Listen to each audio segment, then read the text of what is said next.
Sizga yolg'on Allohga uchun shu videoni ko'rib men yig'ladim. Chunki meni ham qizim bor. Qizi borlar, обязательно shu videoni oxirigacha ko'ringlar. Mazza qilib olasizlar.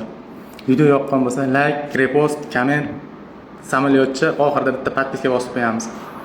Tog'am qizini uzatdi. Aytadiki, 3 kundan keyin shunaqa yomon sog'indim. Kechasi uxlamay chiqdim. Mashtim achishdi. Ertalab bomdoddan keyin xotinga aytdim, tur.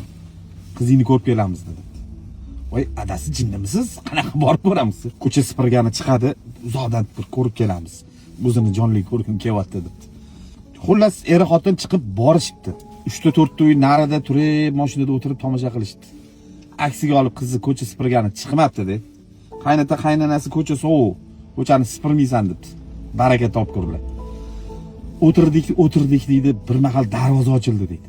Bir mahal mashina chiqib kelyapti. Qarasam, quda chiqib kelyapti deydi. Ana hamma tomosha o'shatdan keyin boshlandi deydi. Yurib ketay desam, shunaqa palashayedamiz, quda ko'radi mana deydi.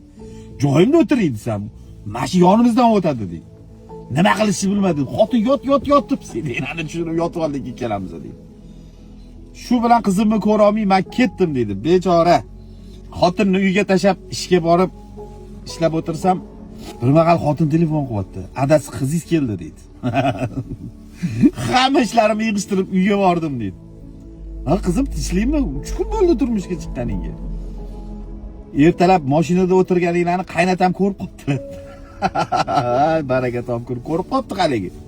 Qaynanamga telefon qilib o'g'lingga ayt, ishga ketayotganda kelinni uyga tashlab ketsin, qaytayotganda olib keladi. Bechara qudalarim mashinada ko'z yosh qilib o'tiribdi, qizimni ko'rarkanmanmi debdi. Baraka topsin, Alloh rozi bo'lsin. Mana shunaqa qilganlar bormi?